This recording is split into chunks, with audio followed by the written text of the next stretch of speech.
Welcome to Fix My Ship, the place where we navigate through the storms and calm the waters of every kind of relationship, whether it's family, friendship, dating, marriage, or even workplace connections. No matter the issue, we believe every ship can be repaired with the right tools. We hope you enjoy this episode, and if you do, please don't forget to like, share, and subscribe so you never miss a chance to grow with us. Let's fix some ships together.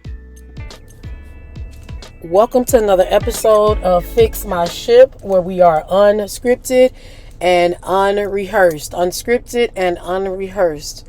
So today's special guest is me.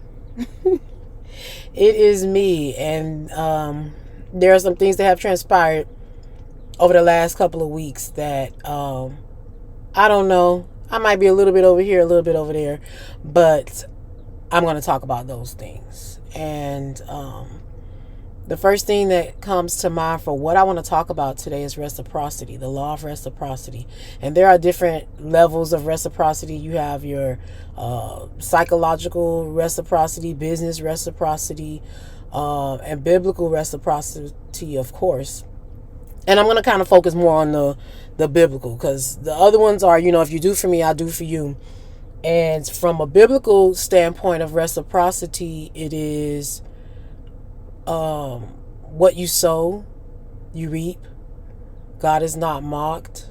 Those things like that. And there are some things that have occurred in my life, and as I've shared on one of the episodes that we had with the church ladies, as far as some things that I have learned to accept as a woman and also as a wife. There are things that I've come to learn to accept that men do.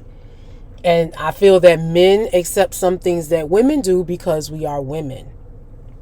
However, I think in a general consensus that women tend to cover the faults of men and handle the faults of men better than men normally do with women.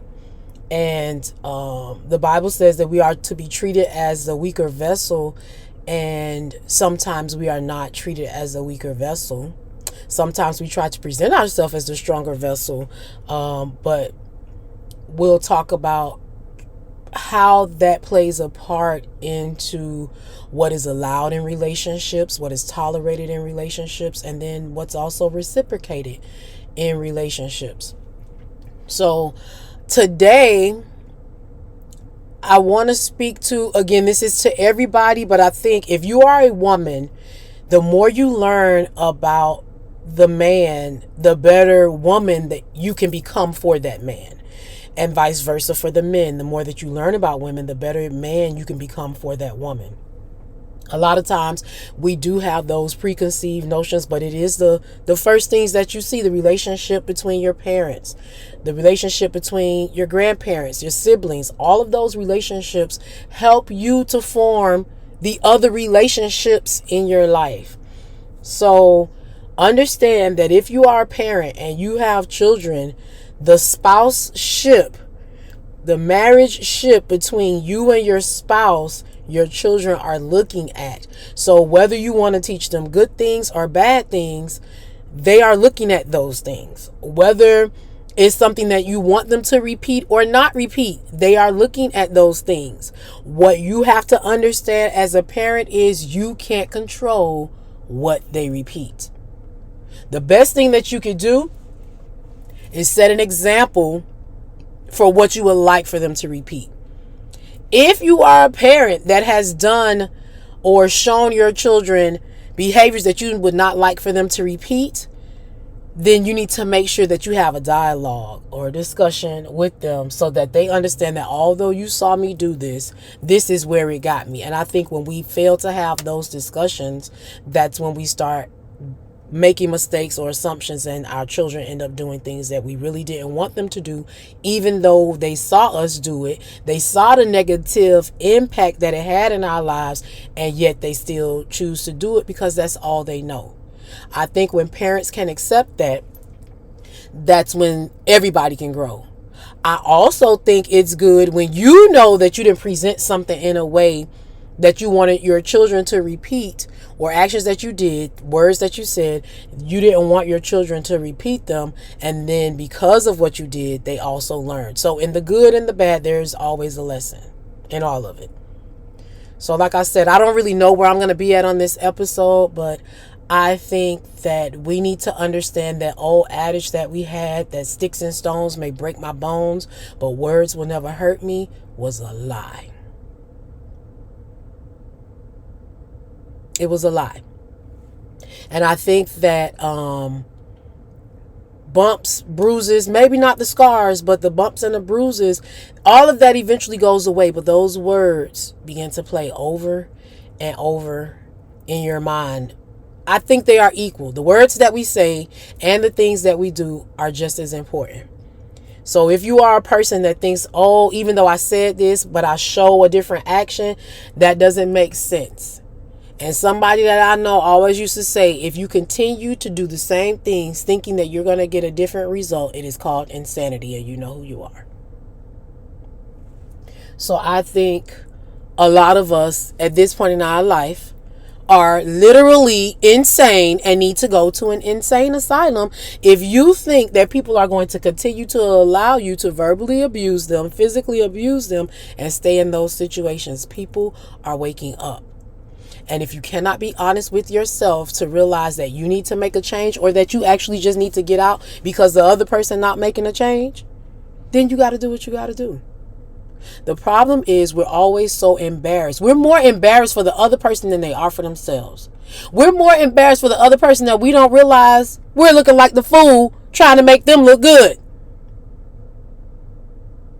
I want everybody that is listening to this to understand you are in control of what happens to you if you continue to stay in an environment that you are aware is toxic for you. You are the only one that determines if the relationship is toxic. There are some baselines that we probably can all agree on, but if you do not come to the conclusion that your relationship is toxic, it doesn't matter what those on the outside say. So I want this channel to be a place where you can learn about men and women in a healthy way, where it can be beneficial for you to know when it's a situation that you actually need to run from. But I'm going to tell you this, and it's something that I had to learn. You will not leave, or you will not change a situation until you get sick and tired of being sick and tired. No one else can make up your mind for you. So what I say to my friends when they call me for advice, and it's some situations that I'm like, heck to the gnaw, I'm leaving, and I'm leaving now. You gonna only do that half of one time to me. I have tolerance and I have grace in other areas where people would leave and I've stayed. So you have to be your own gauge for what you're willing to tolerate. Because at the end of the day, whatever decision it is that you make, you have to be able to stand on that. So if you decide that you want to leave Ricky Bobby because he's been doing this, and this to you, and your mama them and your daddy them told you to leave, and in your heart you still loved him and you wanted to give him another opportunity, you should have gave him another opportunity. It's not their relationship. And that also comes to boundaries. But I will tell you this. When you finally come to the conclusion, I don't care. Sometimes people want you to stay with people because of money, regardless of how they treating you. But when you come to the conclusion that money don't matter, status don't matter, and everything else that come in between, a piece of paper don't matter, when you come to that realization, no one will be able to change your mind when you decide to walk away. So I tell everybody, and I caution everybody, to be okay with getting advice, but you need to cipher through, and you need to decipher what advice applies to you, what doesn't, what you're going to take heed to, what may apply later if these other things happen after the discussion you have with the person. But at the end of the day, it is your decision. And if you move through life and you continue to make decisions based on what other people say, you will always live in regret. How do I know? Because I've experienced it. But I experienced it from the point of I didn't lose out because I was listening to other people. I almost did some things as far as got into things that I didn't want to get into because I was listening to people.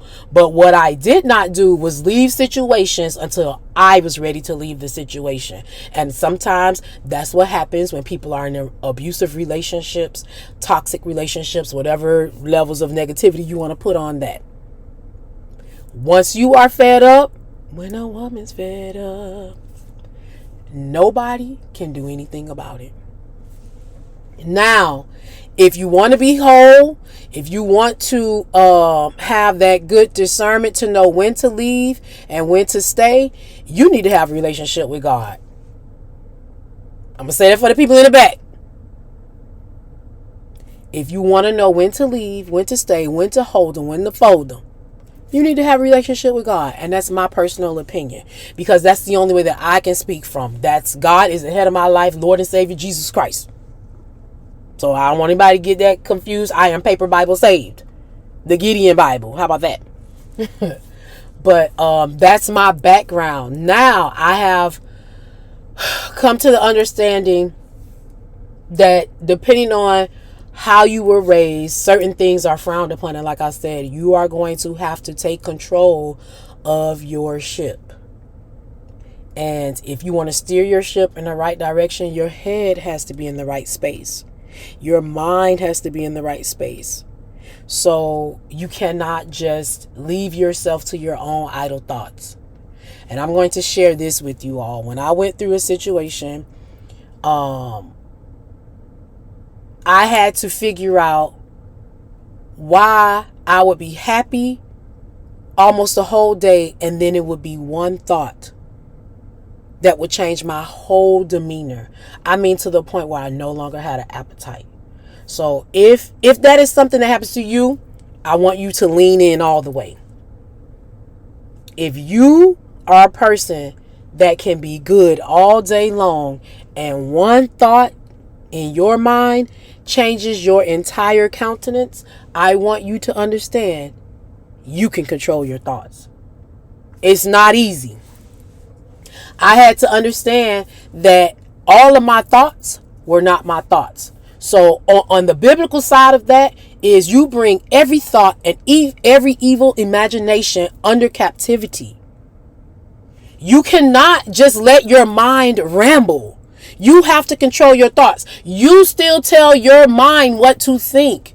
We are mind, body, and spirit and soul. We are so many parts. So when I find that my mind was rambling, I'm like, one, I was having a good day. I'm with my family. I'm enjoying my husband, all of these different things. And one thought will come and just totally obliterate that. That's when I knew that I was now in control of my thoughts. And it took a process, and I said, no, this is a good day. I was fine before I had this thought. Come on, let's get back to where I'm at in time right now. And I had to bring it under subjection. Did I lose weight in between because my appetite was gone because I had to learn how to fight it in the beginning? Absolutely. So there's some benefits to that, but those are not healthy benefits.